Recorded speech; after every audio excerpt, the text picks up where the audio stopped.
Bonjour à tous les téléspectateurs, nous continuons sur le Derech Hashem, le fameux livre du Ramchal, le Rabbi Chaim Lotzato, Zichrono Livracha. Et donc nous allons utiliser aujourd'hui à essayer ensemble d'expliquer en tout cas un sujet fort intéressant, qui est donc la notion de la sorcellerie. Qu'est-ce que la sorcellerie? Comment est-ce que cela fonctionne? Alors, il est nécessaire d'écouter d'abord les cours qui ont précédé pour comprendre l'utilisation des noms divins. Et bien, en fait, on va s'apercevoir qu'ici, de la même façon qu'il y a des forces spirituelles et donc dont les clés ont été données à l'homme sur terre, en tout cas le juif le possède puisque à travers la Torah, il a toute la façon dont Akadosh Baruch Hu a créé le monde a été créé par la parole. D'ailleurs, une chose en hébreu se dit davar, c'est une chose, et bien ça vient de la même racine que le mot dibour. Le mot dibour qui est donc la parole. Davar et dibour, c'est la même chose. C'est-à-dire qu'Akadosh Baruch Hu, par la parole, a créé les choses de ce monde. Donc en utilisant maintenant cela, Akadosh Baruch Hu a voulu également nous donner des noms de Dieu, et que ces noms de Dieu vont nous permettre de créer, vont nous permettre d'avancer, vont nous permettre de faire venir sur nous des influences spirituelles très fortes. Et Akadosh Baruch Hu nous a donné différents noms par rapport à ces différents attributs et qui nous souhaite que nous utilisions cela de façon à nous rapprocher de lui, de façon à faire des choses qui vont dans le sens du bien. Et bien il faut savoir également que, vous savez qu'Akadosh Baruch Hu, dans tout ce qu'il crée, il crée un équilibre, sinon il n'y aurait plus de libre arbitre. Donc à partir du moment où on donne quelque chose qui a un potentiel très très grand de création très positive, et il va y avoir de l'autre côté un potentiel négatif qui est équivalent. Voilà pourquoi lorsque un prophète très très grand comme Moshe Rabbeinu se lève dans l'histoire juive pour venir sauver maintenant les Juifs d'Égypte et leur donner la Torah, et va se lever également de l'autre côté Bilham, le plus grand prophète des nations, qui lui ne va pas avoir cette prophétie par lui-même. Nous expliquerons cela Bezrat Hashem dans le prochain cours sur la prophétie, mais en tout cas il vient et il se lève lui aussi un contre l'autre. Pourquoi? Parce que sinon non seulement les goïms auraient pu dire oui, mais si nous avions eu Moshe Rabbeinu, nous aussi nous serons venus des tzadikim. Alors voilà, vous avez eu Bilam et pourtant vous êtes tombé complètement dans la perversion. Et il faut savoir que de l'autre côté également, Akadosh Baruch Hu fait un équilibre des choses, et donc il va donner à Bilam ce pouvoir-là de voir les choses, de communiquer avec Dieu, mais lui va l'utiliser dans les forces du mal, à tel point que Akadosh Baruch Hu va l'arrêter lorsqu'il va vouloir maudire le peuple juif. Cette fois-ci, dans la paracha de Balak, lorsqu'il va vouloir maudire le peuple juif, ça veut dire quoi maudire? Ça veut dire qu'il était capable de connaître l'instant infiniment petit dans une journée dans lequel la Midat Hadin, ça veut dire l'attribut de rigueur, tombait dans le monde. Or, si à ce moment-là, on donne une raison de voir quelque chose de négatif chez une personne, et encore plus sur un peuple, et automatiquement cet attribut de rigueur tomberait complètement sur le peuple, et cela pourrait provoquer une catastrophe et une extermination de la chose. Donc il savait exactement quand c'est que ce moment-là tombait. Voilà pourquoi il lui dit, voilà, laissez-moi, je vais revenir, je vais reparler. Il essaye plusieurs fois, mais Akadosh Baruch Hu lui a dit, attention, c'est vrai que tu sais ces choses-là, mais je ne vais pas te laisser le faire. Et il y a fermé les portes, et au contraire, ces malédictions sont devenues les plus grandes bénédictions que le peuple juif ait pu recevoir, et qui continuent jusqu'à aujourd'hui. Donc, la preuve en est, c'est que, en dépit de toutes les exterminations, les pogroms et autres, nous sommes toujours là aujourd'hui. C'est complètement incompréhensible, d'après toute la science de l'ethnologie, comment un peuple peut être encore là après des milliers et des milliers d'années sans avoir eu de pays, puisqu'il n'a que 60 ans, et sans avoir eu vraiment, été dispersé dans les 4 coins du monde, et avoir été ma manche agressée et complètement piétinée, complètement, comme vous connaissez sur toute l'histoire du peuple juif malheureusement, toutes les pogroms et toutes les sentences qui sont tombées sur nous. Et enfin, en dépit de cela, nous sommes toujours là, et nous sommes là justement pour essayer d'éclairer le monde de cette magnifique Torah, et de savoir comment utiliser la Torah dans le sens du bien. Pourquoi? Parce que justement, comme on voit maintenant ici, nous dit maintenant, Akadosh Baruch Hu nous dit ici le Ramchal, Ve'ine achariyot gzerat hachorma shiye ba'olam tov vara. Akadosh Baruch Hu a décidé qu'il y ait maintenant le bien comme le mal. Mais c'est quoi le mal? Le mal n'est pas une création de Dieu. Le mal est justement un retrait d'Akadosh Baruch Hu qui lui est que bien, et qui va donner la possibilité à une création d'autre chose qui est gérée également par Akadosh Baruch Hu, mais qui va donner maintenant, prendre la place dans les forces du mal. Ça veut dire qu'en fait, Akadosh Baruch Hu n'a rien créé de mal, mais il a créé la possibilité de le faire. Or ça, c'est l'homme qui crée le mal. Comment? En allant à l'opposé de la volonté divine. Donc à chaque fois qu'une personne va faire autre chose que la volonté divine, il va donner des forces à ces forces du mal, et c'est de là qu'elles vont puiser maintenant leur origine, puiser leur force pour pouvoir se renforcer et sans arrêt grandir de plus en plus et de plus en plus. Alors,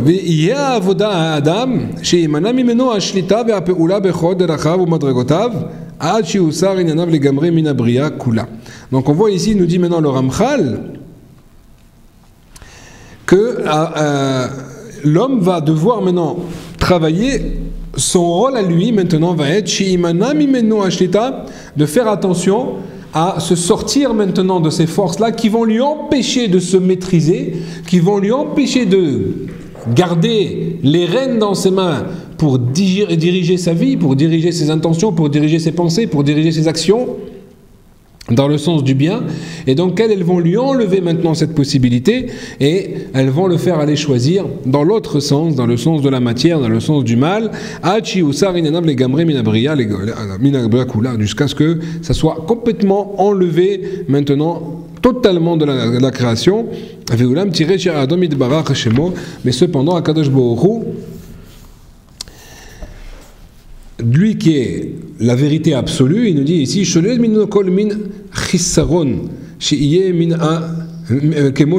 donc on voit que Akadosh Baruch Hu, lui, est loin de tout manque, est loin de tout vide justement, mais Akadosh Baruch Hu se retire entre guillemets puisqu'il nous a donné la possibilité de donner place maintenant à une création négative, et c'est ce que l'homme fait lorsqu'il ne va pas dans le bon chemin.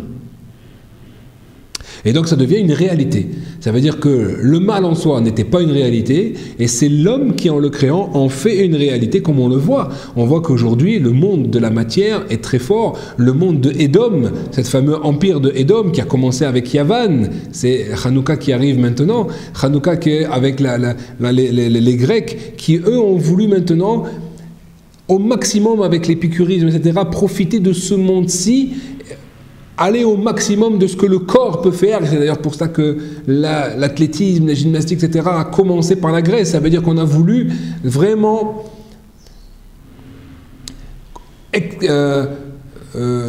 utiliser tout le potentiel maintenant de ce que le corps pouvait faire et pouvait montrer au niveau de l'intellect également, avec les philosophes grecs, d'aller au plus loin de l'intellect de l'homme, mais sans avoir la moindre relation transcendantale avec la notion du divin. Ça veut dire une chokhma, une sagesse horizontale, mais surtout pas verticale, surtout pas dans le sens du divin. C'est-à-dire qu'eux avaient de nombreux dieux, ce n'est pas un problème, mais c'était des choses qui étaient complètement séparées. Pourquoi ? Parce qu'eux voulaient avoir justement une maîtrise sur la matière.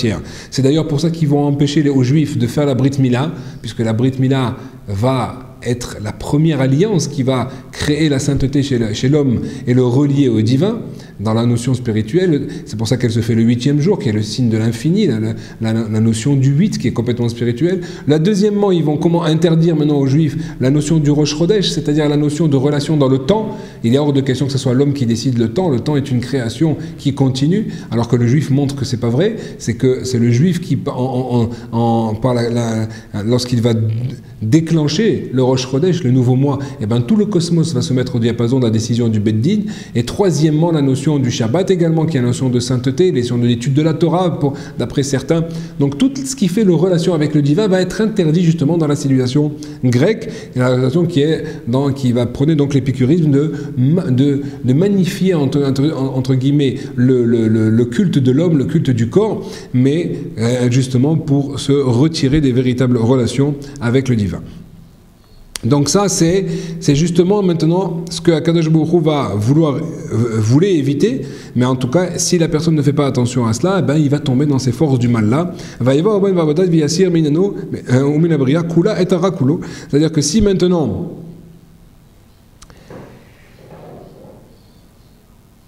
l'homme, justement, va devoir repousser cette obscurité, repousser cette notion des ténèbres. Pourquoi on donne la notion des ténèbres? Puisque le bien est la notion de lumière, la notion de Torah, la notion du Tov en soi, alors que l'autre, tout de suite, dès qu'on parle des forces du mal, on s'imagine les forces obscures. Pourquoi ils appelaient ça les forces obscures eux-mêmes? Ils ne se rendent pas compte qu'en fait, effectivement, c'est dans le monde, elles puisent ça, leur force dans le monde des ténèbres, le monde du Chocher, dans le monde de l'obscurité. Voilà pourquoi, justement, à Hanouka, on va venir allumer la Hanoukia, justement, dehors, dans la rue, pour montrer ça à tous les gens, y compris les non-juifs, que nous sommes capables de mettre de la lumière, de la vraie lumière dans ce monde, même si ce monde-là est complètement sous l'emprise de la matière aujourd'hui, puisque Édom, en fait, l'Empire romain, n'a fait que continuer le travail précurseur qui avait été fait par la Grèce, et donc aujourd'hui nous sommes arrivés justement dans ce monde du consumérisme, ce monde de la matière et de la matérialité absolue.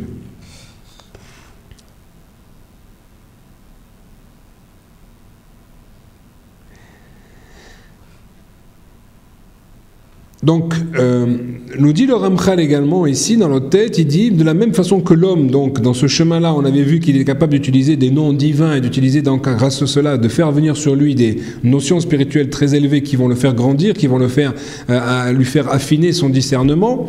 Il peut arriver jusqu'à même la prophétie, comme nous verrons plus tard. Il dit, Ken utzrach sheyimatzeh letov hagadol hazeh haefer. De la même façon, puisqu'Akadosh Baruch Hu a donné des forces équilibrées, eh bien, il va falloir qu'il y ait également la même possibilité, mais du côté inverse, du côté opposé. C'est quoi? C'est-à-dire que l'homme va être capable également de faire venir dans le monde de l'obscurité, de la salissure, de Ruach Touma, ça veut dire un esprit d'impureté, de malsain, chez le Kederativi, qui est l'inverse même du côté naturel, Veu Inyan Touma Takishouf, et c'est ce qu'on appelle justement la sorcellerie, Ve Adrisha et la Métib, et la même chose également lorsqu'on fait. On a un rapport avec les morts. Alors vous verrez toujours que la notion des sorcières, les morts, etc., ça va en même. Pourquoi? Parce qu'un mort, c'est quelque chose qui est complètement impur. Pourquoi? Qu'est-ce que l'impureté? C'est ce qui ne va pas dans le sens du bien, qui ne va pas dans le sens de la création, qui ne va pas dans le sens de la vie. Tout ça est impur. Une personne qui fait du Lachon Hara, eh ben, il a tout de suite des négaïm sur lui, il a tout de suite des plaies. Ces plaies-là sont impures, il doit sortir de sa maison, il doit sortir du machané, du camp Israël. Pourquoi? Parce que tu es en train de tuer maintenant avec ta parole. Donc le Lachon Hara qui va tuer, eh ben, c'est la notion d'impureté. Donc sur l'impureté va revenir sur toi, ou Akadosh Baruch Hu va d'abord te prévenir sur tes murs, après sur tes objets, et ensuite si tu n'as pas compris, sur ton corps, et là tu seras complètement exclu jusqu'à ce que tu fasses tchouva et que tu reviennes dans le bon chemin. Donc dans toutes les notions, en fait, on voit un homme mort, alors qu'étant donné qu'il ne va plus dans le sens de la création, de la créativité, de la sens de la vie, eh ben, il devient impur. Eh ben, ils vont utiliser les morts, ils vont utiliser, il y a un issour dans la Torah qui s'appelle Ov et Idoni. Ce sont deux façons deux types de sorcellerie. Il y en a d'autres qui sont cités dans la Torah, mais en tout cas, il y en a deux où ils mettaient des os dans la bouche du mort, ou même ils mettaient des os sous les aisselles, et avec cela, ils arrivaient à faire parler les morts et à leur faire dire ce qu'ils souhaitaient. Donc on voit que c'est quelque chose qui est complètement interdit. Donc ça existe, ça marche, il faut le savoir. Et on va inclure là-dedans toutes les notions de spiritisme et autres, où on va faire appel à des âmes, des neshamot, d'accord, et il va faire extrêmement attention justement de ne pas tomber dans le piège de donner maintenant de véritables forces à ces choses-là. Mais d'un autre côté, c'est très dangereux également, parce que tous ceux qui font cela, ben, il faudra également payer après les pots cassés, parce qu'on réveille des notions spirituelles, on réveille des forces spirituelles, et ces esprits-là, qui sont dérangés, ben, ils demanderont des comptes, ils demanderont à ce qu'on rende des comptes également. C'est pas comme ça qu'on utilise cela et qu'on rigole avec. Il faut faire donc extrêmement attention là-dessus, de ne pas rentrer dans ces chemins. Et là, nous dit le Ramchal, Ve'inyan ou yemshir alideh betnaim yedoim. Donc il y a des conditions, il y a des influences néfastes et impures qui vont en découler. Vezoama, une sorte de salissure.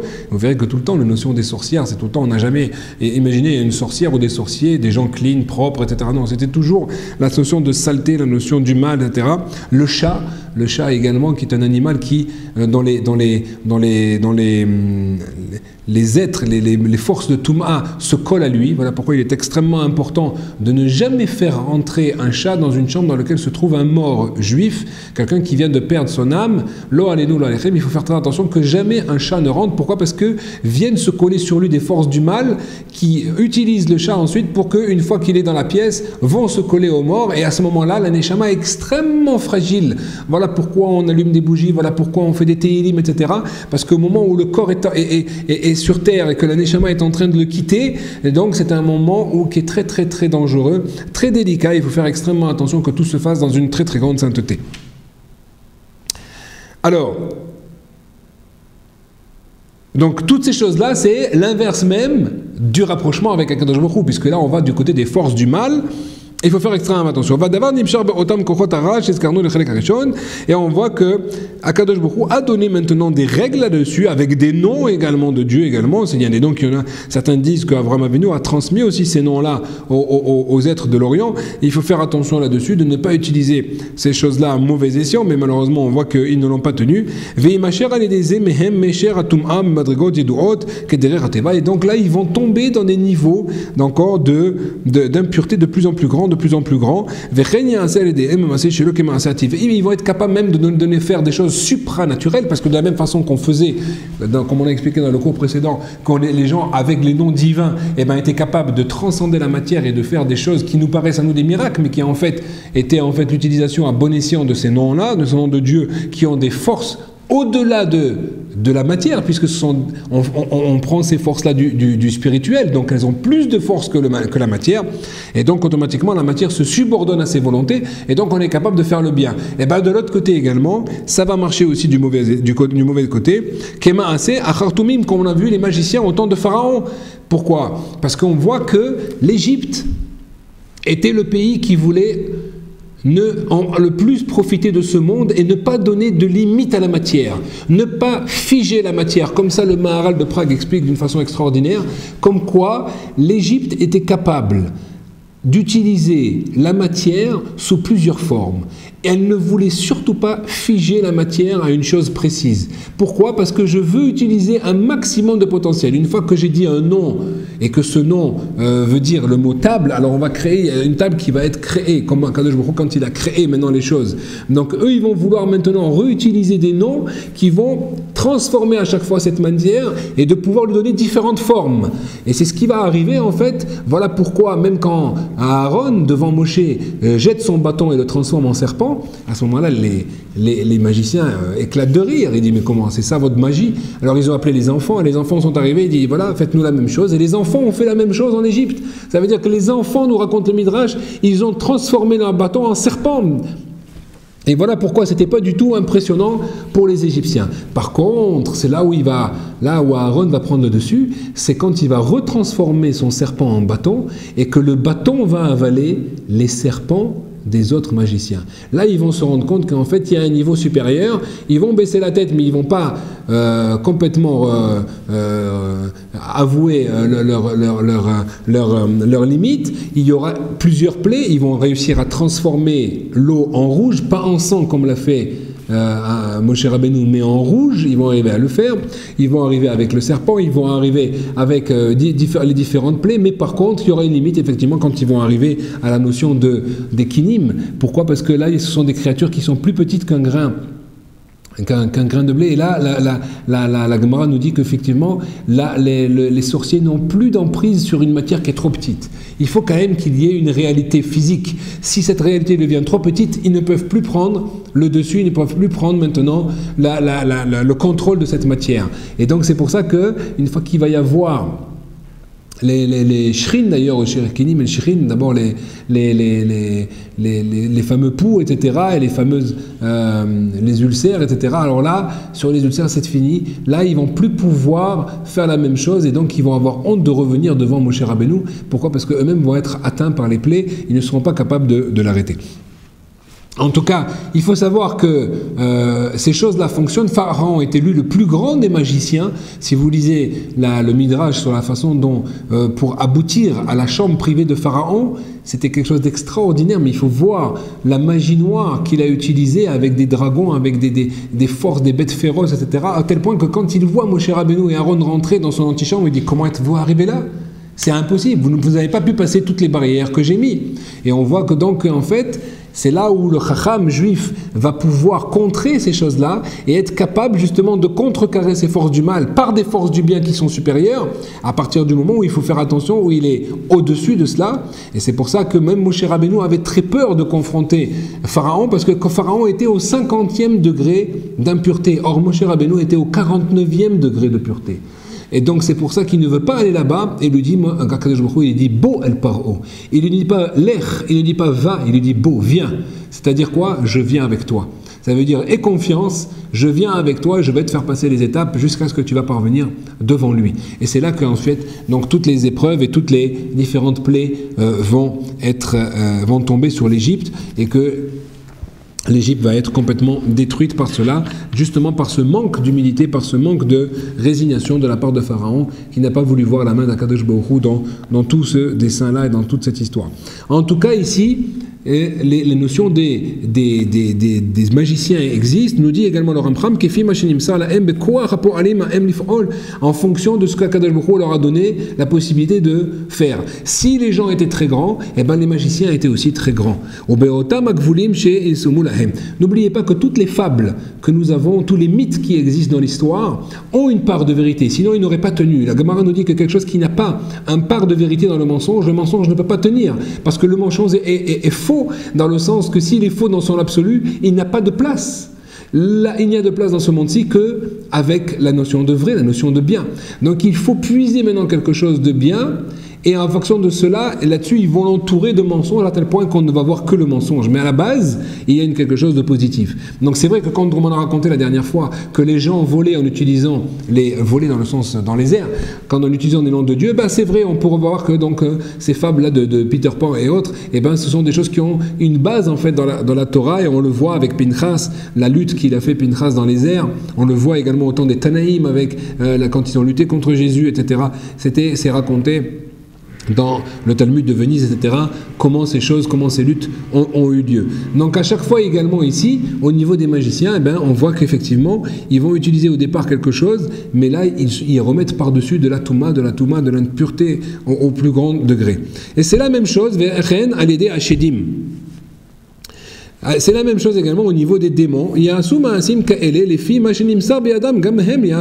la même façon que les anges étaient capables d'agir avec ces forces spirituelles sur nous et de venir même nous voir, de descendre sur terre, comme on a vu dans l'histoire juive, maintes fois comme quoi des anges ont rendu visite à des personnes, et bien également c'est la même chose au niveau des anges du mal, entre guillemets, qui s'appellent les démons. Et donc c'est ce qu'on appelle les Shedim. Donc ça a existé. D'ailleurs, il n'y a pas si longtemps, il y avait encore à Jérusalem ces fameux des démons, jusqu'à ce que le Rav Sofer, puisqu'il y avait une rue dans laquelle, à Moussaïof, pour ceux qui connaissent le quartier de Boucharim à Jérusalem, eh ben, il y avait une rue dans laquelle les gens étaient attaqués par ces démons, et ça commençait à devenir très néfaste. Pourquoi? Parce que les gens n'avaient plus le niveau de les dépasser. Eh ben, le Rav Sofer est venu et les a annulés. Ils se sont réunis à plusieurs Mekoubalim, plusieurs personnes, et après des jours de jeûne et après des prières, ils ont réussi à annuler cela. Aujourd'hui, il n'y a plus de démons. Pourquoi? Pas parce que nous sommes plus forts encore, comme vous avez expliqué au début du cours, mais c'est parce que justement nous ne sommes plus capables d'affronter ces forces-là du mal, puisque nous n'avons pas des forces spirituelles avec nous suffisamment grandes. Voilà pourquoi il n'y a plus de démons. Mais il n'y a pas si longtemps au Maroc, il n'y a pas si longtemps en Afrique du Nord, il n'y a pas si longtemps même dans les autres pays d'Europe de l'Est, les gens étaient confrontés avec ces démons au quotidien. C'était des choses qui étaient très très fréquentes, et on voit de multiples histoires là-dessus qui sont racontées. C'est pas des histoires de grand-mère, les gens l'ont vu, les gens ont témoigné, et je connais même des personnes dont les grands-parents ont témoigné sur des choses comme cela. Donc on voit que c'était pas si vieux que ça. Donc imaginez les démons avant et encore avant, quand on remonte dans le temps, ben les gens avaient l'habitude de faire attention. Voilà pourquoi un Talmid Chacham n'avait pas le droit d'aller dans tels endroits, nous dit la Gemara dans Brachot. Il fallait faire attention, ne pas être seul la nuit, parce qu'il pouvait être attaqué justement par ces forces du mal et risquer de ne pas avoir le niveau de les outrepasser. Nous dit le Ramchal, et je finirai par cela, Ve'ine behoto ashiur shenatan lahem yecholet lifrol, gazar adon baruch hu shidchu mipenehem pekidei ateva amarzikim inene haolam al matzavam ativim vechol hamalachim ameviim ha'ashpaot kifi hasidur hamesudar. Donc on voit en fait ici il y a une confrontation en fait de la façon du naturel et du surnaturel, la notion des anges, la notion des démons. Ve'alze amru Rabbeinu zichron livracha kshafim shemachishim palmalia shel ma'ala. On voit que ces fameux sorciers, ces fameux kishouf, cette sorcellerie ici, eh ben, elle vient contrecarrer, elle vient contredire Palmalia Shel Ma'ala, c'est-à-dire tout le monde spirituel, toute l'armée spirituelle qu'il y a en haut, ça veut dire la notion du bien, la notion du tov, puisque en fait, eux voudraient faire croire au monde comme quoi il y a une réalité du mal, elle est là, regardez comment ça marche, alors qu'en fait tout ça c'est du décor, ça fonctionne, c'est vrai, mais en fait ça ne peut pas continuer, le monde ne peut pas être basé sur ces choses-là, parce qu'un monde qui serait complètement basé sur ces notions, eh ben, arriverait automatiquement à sa destruction d'une façon très très très rapide. Donc voilà pourquoi maintenant ça vient contredire cela. De toute façon on va donner une akbala, aussi une limite à ces forces du mal, à cette sorcellerie. Et en fait on voit que de la même façon, proportionnellement, eh ben, les forces du bien vont pouvoir les contrecarrer, vont pouvoir les annuler. Voilà, c'est ce que faisaient maintenant les tzadikim, qu'on voit Rabbi Yaakov Abartzera par exemple. Combien de fois il y a eu des cas comme ça de gens qui ont voulu attaquer ou des forces qui ont voulu attaquer, on voit qu'il était capable de les annuler, d'être plus fort que cela. À partir du moment où une personne comprend et elle est rattachée à Kadosh Baruch Hu, comme quoi En on milevado, nous dit le Ramchal ici, d'accord, comment quand